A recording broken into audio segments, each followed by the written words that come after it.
Eagle fans, I'm Thomas Mott. Welcome into Philadelphia Eagles Now. Today, let's go for my mock draft 3.0, the first mock draft I'm going to post here on the channel since the Eagles traded out of number 6, went back to number 12, and have like a gajillion picks. So it's going to be going through a bunch of different picks here, a lot in the later rounds. We'll see what I have the Philadelphia doing in terms of this year's draft. So quickly, Eagles, of course, like I said, 11 draft picks, most notably is number 12. And we're getting really close to draft day, right? Today's April 7th. The draft is Thursday, April 29th. And so a couple weeks away from we finally knowing, not speculating on who Philadelphia could go ahead and take. Team needs remain basically the same. I think wide receiver, linebacker, cornerback are 1A, B, and C. You still need some help on the defensive line, possibly some O-line depth, maybe a safety, maybe a cornerback, which I already mentioned, but there are a lot of needs right now. But of course, the most notable ones are the wide receiver, the linebacker, and the cornerback. So you can bet your bottom dollar that I'm going to have a lot of those guys in a lot of those positions mocked here in this mock draft. Now, like I said, the picks have changed since the Eagles traded back. They went from 9 picks, now they have 11 total picks. That is the most out of anybody in the entire NFL draft this year.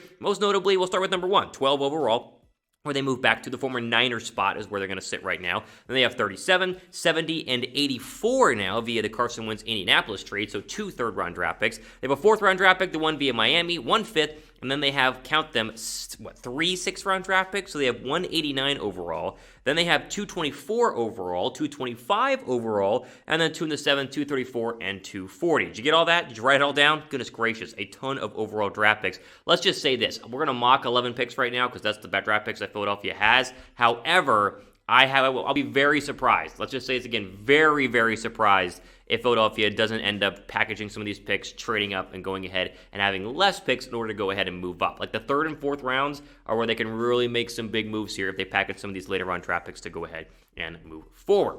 All right, before we go ahead and jump into my mock draft in terms of who I have them taking with number 12 overall, who do you guys want the Eagles to take in round 1? There'll be a pinned comment down below. Are you leaning towards somebody new since the last mock draft? Obviously, you're going to have some difficulty getting that star wide receiver at number 12. Who do you have the Eagles taking in round 1? Let me know down below right now.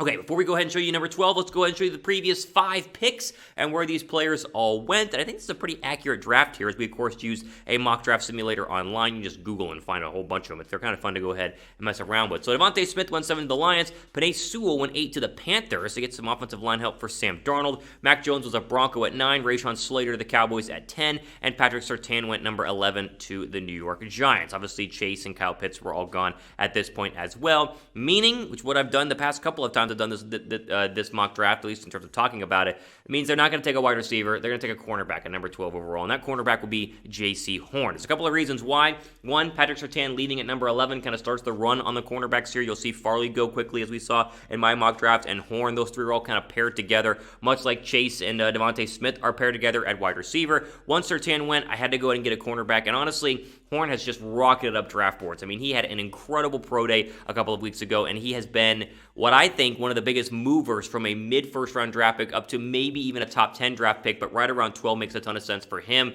Even though he opted out mid-November in 2020, obviously due to COVID, trying to get ready for the NFL draft, he still is one of the best prospects we've seen, at least in this year's draft, from the cornerback position, and he would immediately shore up the Eagles' cornerback spot as they continue to go ahead and look for help opposite of Darius Slay. You could sit here and take Micah Parsons. That's a very real possibility. I thought about it. I've done it in previous mock drafts. However, I think that there are pretty good linebackers to be had, and even as late as the 3rd round. And so I think a hope that Philadelphia will have, if there's no Devontae Smith or Jamar Chase that somehow falls to number 12, you take a cornerback right here, and then you get a linebacker in rounds 2 or 3, or you take a linebacker here like Micah Parsons and get a cornerback in round 2 or 3. So whatever they do with their 1st-round draft pick, you can then kind of figure what they're going to do with their 2nd and 3rd-round draft pick, because they're going to need to get a wide receiver and need to get, in this instance, a linebacker, or they're going to need a wide receiver and then, like I say, a cornerback if they didn't get cornerback right here. A question, though, that I really thought about, and I almost considered taking him, was a wide receiver, and that, of course, would be Jalen Waddle, like we said. No Smith, no Chase. I thought about Waddle here. He went a couple of picks later in this year's mock draft. Who would you guys rather have? Would you rather get the cornerback spot shoot up and get a guy like Jaycee Horn like I did? Would you rather have a Jalen Waddle? Let me know down below. Type W down below for Waddle, or type H down below for Horn. Okay, so again, I didn't take Waddle. I didn't take a wide receiver, and that's because there have been a lot of reports recently that the Eagles have been talking to one LSU wide receiver, Terrace Marshall, and he was there at number 37 overall, and after watching film on this guy for the second time, I'm falling in love. He's explosive, he's big-bodied, he's a playmaker, he was really, really good last year in 7 games before opting out to get ready for the draft, mainly because LSU was just absolutely atrocious. You put him with a good wide receiver in a solid offense, I think Marshall could be an absolute beast of a wide receiver. He feels like one of those second-round draft picks you just do not want to go ahead and miss on. There are other options here. Rondale Moore out of Purdue, but it's just like the big body explosive play style that Marshall has. Again, 7 games, he got 10 touchdowns in what was an abysmal LSU offense. I love this pick right here. And honestly, Horn at 12, Marshall at 37, to me would be a really, really good 1-2 punch and a really good start to the NFL draft for Howie Roseman, at least from a standpoint that a lot of Eagle fans would be like, yeah, I like that, I approve, and I think you guys will agree this is pretty darn good. It gets even better when I moved to the 3rd overall draft pick, the 3rd round draft pick here at number 70. I mean, listen, I wanted a linebacker in the 2nd round. There aren't a lot of great 2nd round linebackers. You could take this guy, Jabril Cox, who I selected with the 3rd round draft pick. You could take him in the 2nd round, but he was there in the 3rd round. I think he might fall a little bit. There are some other options as well that you could go for linebacker, but Cox is easily the 2nd best linebacker, maybe the 3rd best linebacker in this draft. He spent the entire 2020 season after transferring from North Dakota State, so he got some good SEC play in terms of playing against really good schools. He was a semifinalist for the Butker Award last season, and he's fantastic in zone coverage and, of course, really good against the run as well. And he provides a legit starter at linebacker from a draft perspective, something that Philadelphia hasn't really been able to do the past couple of years. I mean, they took that hybrid safety linebacker in the 3rd round last year. He didn't do much for Philadelphia. This is a true 4-3 linebacker who can be athletic and who can be an anchor in the middle of this Eagle linebacker depth chart, which is not horrific. It's not just absolute trash, but it's pretty darn close. I mean, TJ Edwards, Alex Singleton, and Sean Bradley do not get anybody excited from an Eagle fan perspective. I think linebacker is a massive need in this draft, and this would be an instance of if they didn't go Parsons at 12, because he would for sure clear up the linebacker problems. You can go Cox a little bit later on, and then, of course, if you went Parsons at 12, this could be a cornerback like Eric Stokes out of Georgia in the 3rd round. So there's plenty of options, but I think the Eagles are going to fill their top 3 needs of linebacker, cornerback, and wide receiver with the first 3 picks, and that's what I did here with our first 3 in this mock draft. How important do you think linebacker is, though? Like in your mind, is linebacker the top need for the Eagles? Is it the 3rd most needed for the Eagles? Let me know what you guys think. Type Y down below for yes if linebacker is the top need for the Eagles. Type N down below for no if it is not.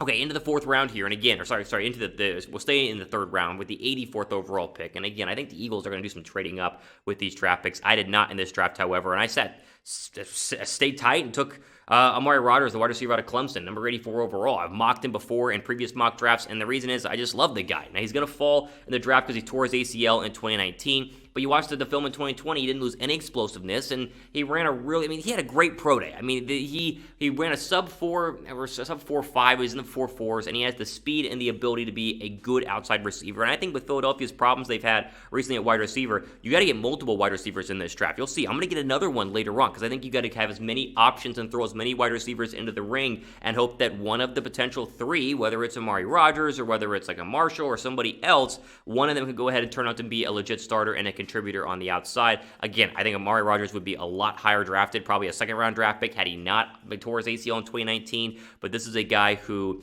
to me, is another can't-miss wide receiver prospect, and if he's there at 84 overall, even if they've just taken a wide receiver, take another one. I think multiple options at the receiver spot will be very, very important. Eagle fans, again, make sure you guys are subscribed to the channel here for our mock draft 3.0. I bet we'll do one more. And again, I would not be surprised if the Eagles do a lot of trades maybe before the draft, leading up to the draft, or during the draft. So if that's the case, we're going to cover it here all on the Philadelphia Eagles Now, the Philadelphia Eagles Now channel. So go ahead and subscribe down below for the latest free agency and draft news as we get closer and closer to the April 29th NFL draft. Just a couple of weeks away. We are so close. So make sure you guys are subscribed.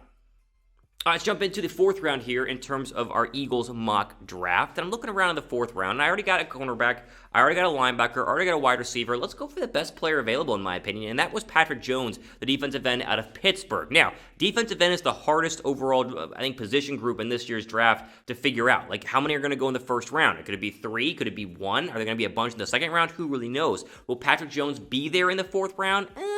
Probably not, but he was there in this mock draft, and so I kind of took this as I bet Philadelphia will trade up to get a guy like Patrick Jones, so we'll take him in the 4th round because he's available in the mock, but I expect him to go a little bit earlier. He had a great Senior Bowl. He was a consensus All-American last year, and he would be, to me, add great rotational defensive end depth for a spot that needs to figure out which is going to be the starter opposite of Brandon Graham. Is it going to go ahead and be Derek Barnett? Is it going to go ahead and be Josh Sweat? Could it be Patrick Jones? All of these guys would be great options, and if you can rotate them in there, Philadelphia in the past has loved rotating defensive ends. I think in the new defensive coordinator, they will as well. And Jones there in the 4th to me was fantastic. I'm all for it. And if they can get him earlier, I would go ahead and 100% jump on it because he seems like a proven senior pass rusher who understands what it'll take to be good at the next level. And even though pass rusher, again, it's really weird to mock in this year's draft because you just don't know how good Gregory Rousseau is or Kwity Paye is going to be or away out of Penn State. I think Jones can at least be a good mid-round draft pick and a real option for Philadelphia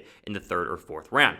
All right, later round draft picks here. Let's go ahead and move over to the 5th round. And this is something that I did in a previous mock draft, and I liked it so much. He was there at 150. I had to do it again. It's Jamie Newman, the quarterback. I guess out of Wake Forest. He was technically at Georgia this year, but he ended up not playing. This is a guy who would come in and be a practice squad guy for a couple of years, honestly. I mean, you're not going to bring him in to be a backup quarterback. They signed Joe Flacco to do just that, but he is in the style and mold of a guy like Jalen Hurts, and so eventually you'd like him to be the backup quarterback. That way, if Hurts ever went down with an injury, you could slide Newman in there to go ahead and back him up. The Eagles have talked about being a quarterback factory. Much as we all hate that phrase, it does make sense that they would go ahead and add a draftable quarterback this year's draft. No one that would cause any sort of controversy, and Newman wouldn't do that at all. But he would definitely provide at least a prospect that you could work on under a new system with Nick Sirianni, who could potentially build him to be a good backup here coming in the next couple of years. Again, if you have practice squad guy, it's Hurts and Flacco. There's no controversy there. It's really just Hurts. I mean, Flacco's the backup. But I think they will get a quarterback at some point in this year's draft. And why not take a guy like Jamie Newman in the 5th round? That way you don't spend a 2nd or 3rd round draft pick on Kyle Trask or Kellen Mond, which would create way too much controversy. Spend a 5th, and we all kind of go, okay, practice squad guy, and move on. Okay, before we go ahead and keep going, I want to get you guys in on our betting deal going on with our friends at BetUS. I had a lot of success over the weekend betting on my Baylor Bears. Won quite a bit of money with my BetUS account. So I want to get you guys a chance to go ahead and jump in on this deal with our friends at BetUS. Go to chatsports.com/EaglesBet. Use that promo code Eagles125 for a 125% deposit bonus whenever you put down your first $100 and get to betting, right? I mean, there's a ton to go ahead and bet on, whether you want to bet on the Masters this week, the NBA, the NHL, the MLB is here and starting. You can bet on your favorite MLB team. Maybe it's the Phillies. Who knows? Jump in on this deal right now. If you have any questions, you can email us, eagles@chatsports.com. That just help with setting up your BetUS account or just any gambling questions in general. Again, chatsports.com/EaglesBet. That promo code is Eagles125. Okay, a lot of picks in the 6th and 7th round. We're going to go through these ones pretty quickly because we really have no idea who they're going to take in the 6th and 7th round. You Google any mock draft and it's like, who are these guys? I'll try to do my best to explain them, but they're filling needs that I think are pretty important and providing a lot of value. We'll start with number 189. That's Tay Gowan, the cornerback out of UCF. And you think about a guy like Tay Gowan, you say, okay, Thomas, tell me about him. Opted out last year, so the draft stock is going to 100% fall, but he's 6'2" with those long cornerback arms and could be a good depth option for the Eagles cornerback spot because they have, like we keep saying, a lot of need. Even though they got Jaycee Horn, I think they need to add another one of these based on my mock draft here because I don't trust anybody besides Darius Slay, and they don't really have anybody besides Darius Slay and Avonte Maddox. And so I think adding a second cornerback who can learn and grow to me would make a ton of sense. Tay Gowan in the 6th round would be tremendous value. He might go a little bit earlier. He was there in this mock. I went ahead and jumped on him. In the 6th round, I mentioned we would have another pick, and I mentioned we get one more wide receiver. I think 3 receivers in this year's draft would make a lot of Eagle fans happy. I got Trayvon Grimes, the wide receiver out of UF. I think he's going to be, again, a little bit higher. I think a lot of these mock drafts kind of have guys fall a little bit more than they should. This is an Alshon Jeffrey mold, right? A terrific red zone type player. He was really good in terms of the red zone with Kyle Trask in that offense, but very raw and has very, not issues that are too big to handle, but he does have some route running issues, and that's why he'll fall in the draft. Again, think Alshon Jeffrey. That's the mold you're looking at here, and I think Philadelphia is still trying to find somebody to be that Alshon Jeffrey type player, that jump ball red zone guy after the course to J.J. Whiteside pick, which we don't talk about because it was so bad. It never really turned out to be as good as we could have hoped. So I'd take Grimes here as the 6th round draft pick, 244 overall. All right, before we go ahead and finish up with our final 6th and 2 7ths, name a prospect I should watch some more film on. Is there anybody in the later rounds you guys want me to take a look at? Grimes was the one I got a comment on last time, and so I liked him and threw him into the mock draft, and so if you have another one, go ahead and let me know down below. All right, we need to get some sort of offensive line help here. I didn't do it at all in the earlier rounds because I feel very confident about our offensive line. However, with Michael Manette out of Penn State, the center available for me, at least in this mock draft at 225, I just think the idea of getting somebody to replace Jason Kelce, or at least learn under Jason Kelce in the final year, is going to be very important. Manette started 25 games at center at Penn State over the past couple of years. He has some experience playing guard, which to me is extremely important if you're a later round draft pick, especially from the offensive line perspective. Some versatility would be great. And you could see him as a potential understudy of Jason Kelce to maybe replace him in 2022, because it's going to be it's going to be a real issue for Philadelphia. They're going to lose one of the top centers in the National Football League, one of the best centers in the past 10 years in the NFL, to retirement, and they got to have a plan. Manette could be that plan if he turns out to be a good player, but at least the history at Penn State, 25 games as a starter is good enough for me to go ahead and grab him here. Final 2 here, into the 7th round. Getting really tough in terms of figuring out some good players here. How about Trey McKitty, the tight end out of UGA? The reports are suggesting that the Eagles are going to try and trade, hopefully, Zach Ertz by the draft, maybe on draft day. If that's the case, they're going to need a tight end. They might take one earlier on in the draft if they do end up getting rid of Zach Ertz. But let's assume that they don't get rid of him, or that they feel very confident in Dallas Goedert. So McKitty, to me, would make a lot of sense in the later rounds, maybe even the 6th round, because he's a 6'5", great hand frame, who's really, really good in terms of catching the football, but can also block. And you want another understudy and make the next big Eagle tight end a draft? This can be a guy, I think, who could provide some intriguing options in the later rounds in terms of potentially coming in and being that number 2 tight end in the future if or when Zach Ertz ends up being traded. All right, long-winded here. I got to go quick here. Let's finish up with our final pick, 240 overall. Again, they probably won't take all 11 picks. They're going to package some up and move up. I think Ben Mason, the fullback/tight end out of Michigan. He played a lot of running back at Michigan, but he really was going to come in as a fullback. But he can catch the ball out of the backfield, and so you need a short yardage, big pounder back. You got Miles Sanders. You got Boston Scott, who's going to be that short yardage guy to go ahead and convert on 3rd and 1 or 4th down and goal. Mason could be an option to go ahead and bring in, and he provides great energy as well. And I think that if you could just get him in there from even an undrafted free agent standpoint, he has a chance to be a practice squad guy and work his way on to the starting 53-man roster. All right, let's review the picks here quickly. I love my first 4. I think the first 5 are great. Jaycee Horn at 12, Terrace Marshall at 37, Jabril Cox, the linebacker, at 70, and then Amari Rodgers out of Clemson in the first 3 rounds. Of course, 2 third-round draft picks. Then went Patrick Jones, the defensive end, Jamie Newman, the quarterback, and Tay Gowan, the cornerback, with our first 6th-round draft pick. Finish it up by Trayvon Grimes at UF, Michael Manette with Penn State, and then Trey McKitty out of UGA. And then finally, one more, Ben Mason. We just went ahead and mentioned him. Okay, grade my mock draft. I know it was long, but I know a lot of you guys want these longer mock drafts, and so give me your grade on this one. I love the first 5 picks. To me, they're fantastic. This is an A- mock, in my opinion, but I want to see what you guys think, and we'll go ahead and grade them whenever we read your guys' comments down below. Ultimately, I have for today here on this edition of Philadelphia Eagles. Now, plenty more news and rumors upcoming in the following days and weeks, so make sure you guys are subscribed. Hopefully, you enjoyed this mock draft a little bit longer, but I wanted to dive in because there are a lot of draft picks to go ahead and figure out, and so hopefully you enjoyed it. We got plenty more videos upcoming this week. For Philadelphia Eagles Now, I'm Thomas Mott, signing off for the rest of your day.